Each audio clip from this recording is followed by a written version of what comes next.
إن الحمد لله نحمده ونستعينه ونستغفره ونعوذ بالله من شرور أنفسنا ومن سيئات أعمالنا من يهده الله فلا مضل له ومن يضلل فلا هادي له أشهد أن لا إله إلا الله وحده لا شريك له وأشهد أن محمدا عبده ورسوله صلوات الله وسلامه عليه أما بعد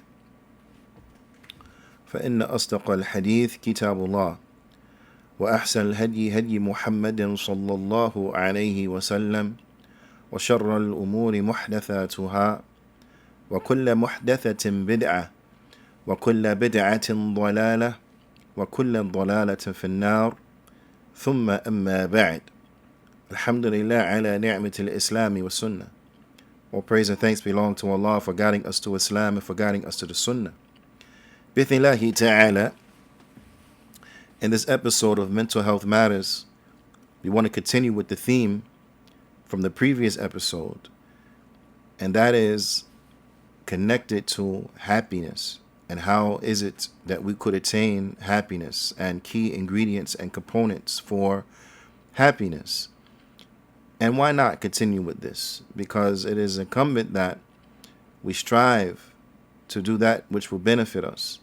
And bila shakku bila roib, I don't think anyone out there desires to be anything except but happy. Happy in this world and happy in the hereafter. Now perhaps an individual may become bored by this. Say, well, we heard this already, or we heard something like this before, we want something else. But the reality of it is that if you have reached that point, then bithnillahi ta'ala, you will have benefited.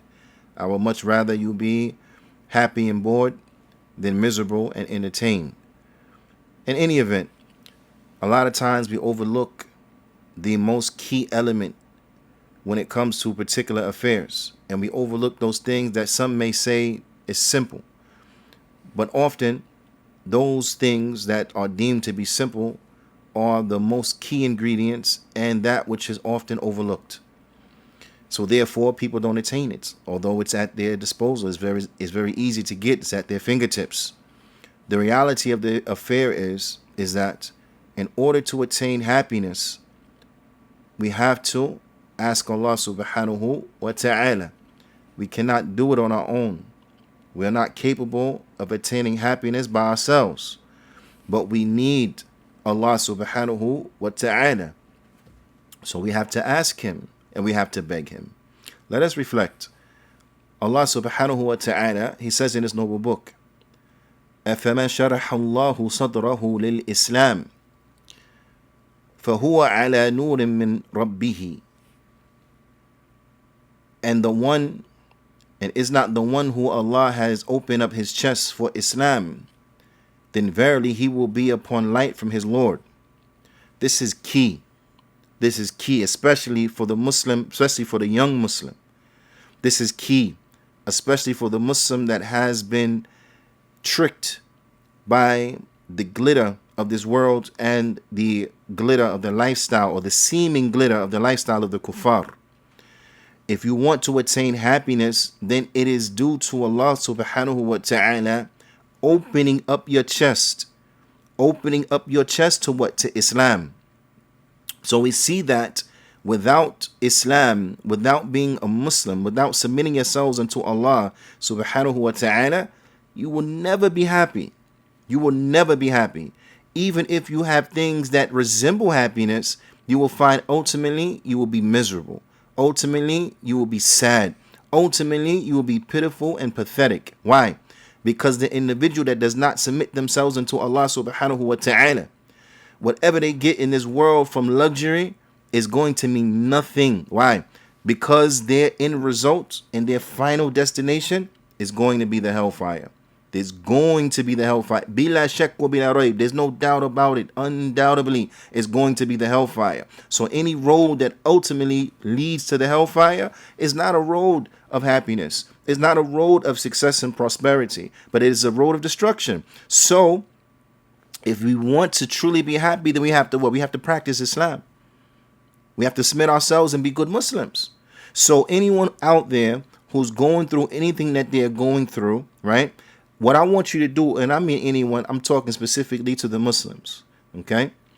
Any Muslim out there that's feeling sad, that is feeling depressed, that is finding happiness elusive, I want you to reflect on your own life and your own situation. I want you to think about your situation and your relationship with Allah subhanahu wa ta'ala.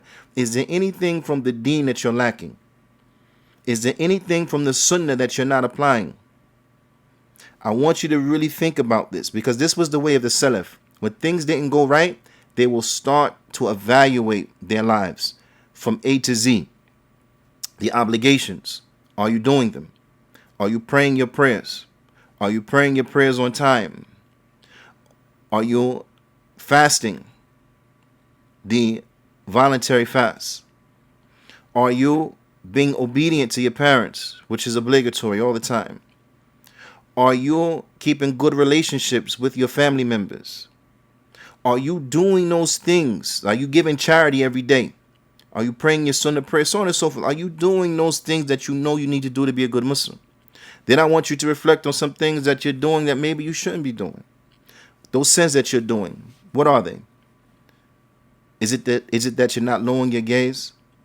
Is it that you're listening to music? Is it that you're indulging in haram business transactions? Is it that you make your money from haram means and then you eating food that you have bought with that haram money? Look at these things, because these violations could be a source of your sadness. No, let me take that back. These violations, they are a source of your sadness.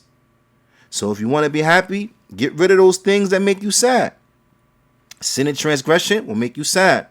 Chasing after and trying to live the life of the kuffar, like the kuffar living, will make you sad. The Prophet sallallahu alaihi wasallam, he said, "Man tashabbaha biqawmin fahuwa minhum." Whoever imitates a people, he's from them. Do you really want to imitate these people? You really want to be from these people?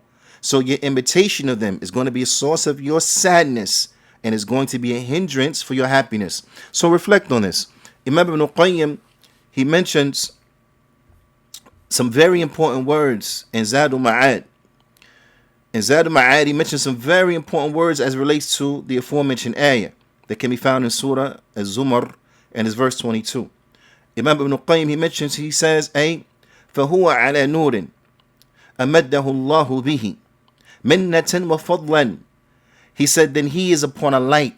He is upon a light that Allah subhanahu wa ta'ala has granted unto him out of his bounty. Allah ta'ala, he gave it to him out of his bounty and out of his favor. Allah ta'ala gave the individual this light. If you have this light of Islam that Allah subhanahu wa ta'ala, he has bestowed you with, he has gifted it to you out of his bounty. Allah subhanahu wa ta'ala has given it to you out of his bounty. Why in the world would you try to extinguish it by chasing after the kuffar? Allah ta'ala gave you a light. Why in the world would you try to turn the light off because you want to run after the lifestyle of the kuffar? Why? Why would you? What sense would this make? Now, this is a light that Allah subhanahu wa ta'ala has given you. Allah ta'ala has blessed you to be a Muslim. Allah ta'ala has blessed you to be a Muslim. What you are upon, that is the road to happiness. If the kuffar only knew what you had with you, they will be chasing after you and trying to get it from you. And if you only knew the reality of what awaits those who disbelieve in Allah subhanahu wa ta'ala, you will want to have nothing to do with them. You would not want to look like them. You would not want to talk like them. You would not want to walk like them. You would never want to be mistaken for them. Never. In any event, Imam Ibn Qayyim goes on to mention about this light of Islam in which Allah Ta'ala has blessed you with. He says, وَهَذَا النُّورُ هُوَ نُورُ الْإِيمَانِ. And this light, it is the light of faith. It's the light of faith. Ya subhanallah. This is of extreme importance that we understand this. So I want you to reflect. Imam Ibn Qayyim, he mentions in Zadul Ma'ad. Now we're getting to actually the quote from Imam Ibn Qayyim. The words before that, that was the speech of Sheikh Abdul Razak. Sheikh Abdul Razak al-Badr, hafidhullah ta'ala. So now we're getting to words of Ibn Qayyim in Zadul Ma'ad. He says, فَإِنَّهُ يَشْرَحُ الصَّدْرِ, that Allah Ta'ala, He will open up your breasts.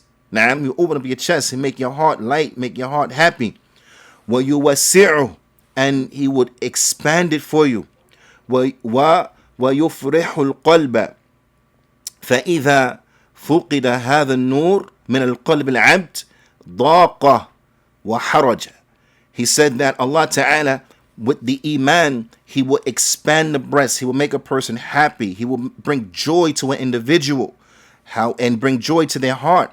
Now, make their heart light, bring joy to it, happiness. They don't feel restricted or restrained in any which way, shape, and form. Now, but if they were to lose this light, what is the light? As Sheikh Abdul Razak mentioned, the light of what? وَهُوَ نُورُ الْإِيمَانِ, the light of iman. If they were to lose this light,